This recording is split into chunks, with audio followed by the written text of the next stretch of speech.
जी वाराणसी से। राधे राधे महाराज जी। महाराज जी, जैसे भक्त भगवान को पुकारता है, क्या भगवान भी कभी भक्त को पुकारते हैं?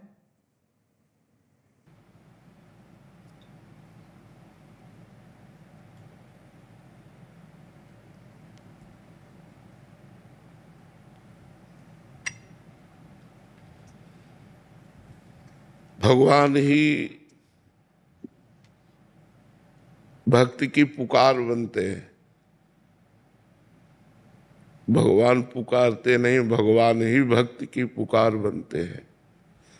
भक्त के हृदय में जो भगवान के प्रति भाव आता है वो भगवान ही बनते हैं। भक्त प्यार क्या कर सकता है? भगवान का प्यार ही भक्त का प्यार बनता है। भगवान की करुणा ही भक्त का हृदय बन जाती है। भगवान की प्रेरणा से ही वो यंत्रवत चेष्टा करता है। वो जब पुकारता है हा कृष्ण हा राधा, तो सही मानो हृदय में वो बैठ कर के पुकार रहे हैं, वही पुकार रहे हैं, वही भाव दे रहे हैं, वही करुणा कर रहे हैं। भक्त तो राई के समान प्यार करता है, भगवान समुद्र के समान प्यार करता है। भगवान को जब कोई अपना मान लेता है तब ये परिचय जान पाता है, नहीं तो माया का ऐसा मलिन प्रभाव है कि शरीर संबंधी रिश्ते नाते ये सब प्रिय लगते हैं और भगवान पराये लगते हैं। और जब भगवान का भजन किया जाता है, भगवान की कृपा से शुद्ध ज्ञान होता है, फिर भगवान से जब प्रेम होता है तब हृदय की दशा बदल जाती है।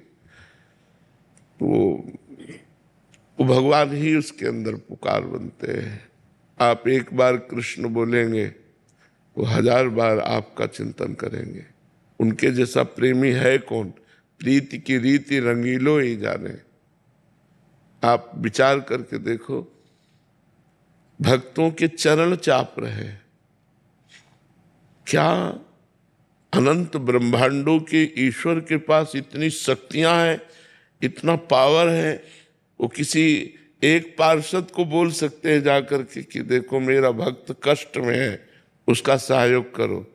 लेकिन नहीं, स्वयं अपने हाथ से माधोदास बाबा की लंगोटी धो रहे हैं, स्वयं अर्जुन का रथ हाँक रहे हैं। तो भगवान की करुणा और भगवान के प्यार को तो केवल भक्त हृदय ही जानता है।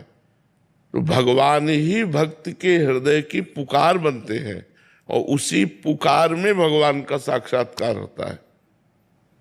अब इस बात को समझना, भगवान ही भक्त के हृदय की पुकार बनते हैं। वो करुणा, वो आर्त भाव भगवान ही देते हैं और उसी पुकार में भगवान का साक्षात्कार होता है। तो भक्त और भगवान अभिन्न है। तस्मित् जने भेदा अभावात्। भगवान और भक्त के बीच में भेद नहीं रहता।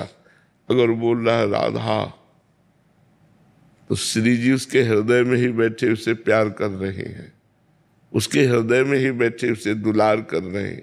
बाहर भीतर चारों तरफ वो अपने भगवान का सानिध्य अनुभव करता है। कोई प्रेम करके तो देखे, पर हमारा प्रेम बिखर गया है, संसार में बिखर गया, भोगों में बिखर गया, व्यक्तियों में बिखर गया, शरीरों में बिखर गया। अगर यही प्रेम समेट कर भगवान में हो जाए, मेरे तो गिरधर गोपाल दूसरों न कोई, तो अभी समझ में आए कि भक्ति की पुकार ही नहीं रह जाती, भगवान ही उसकी पुकार बन जाते हैं। भक्त तो भगवान में लीन हो रहा है, तन्मय हो रहा है। अब भगवान जैसा उससे नचा रहे हैं वैसा वो नाच रहा है। वो पुकारवा रहे हैं तो पुकार रहा है, रुला रहे हैं तो रो रहा है, हंसा रहे तो हंस रहा है, खिला रहे तो खा रहा है, बुला रहे तो बोल रहा है, चला रहे तो चल रहा है। वो स्वयं में कुछ नहीं होता, स्वयं तो भगवान में लीन हो गया, भगवान में तन्मय हो गया। अब इस स्थिति को वही समझ सकता है जिसकी स्थिति है, अन्यथा केवल बातों से ये अनुभव में नहीं आ सकती, इस समझ में नहीं आ सकती। तो भगवान ही भक्ति की पुकार बनते हैं और भगवान ही उसको संपूर्ण रूप से चलाते हैं भक्त का अहम तो भगवान में लीन हो जाता है। इसलिए भक्त केवल कहने मात्र को रहता है, वहाँ स्वयं भगवान का शासन रहता है, वहाँ स्वयं भगवान विराज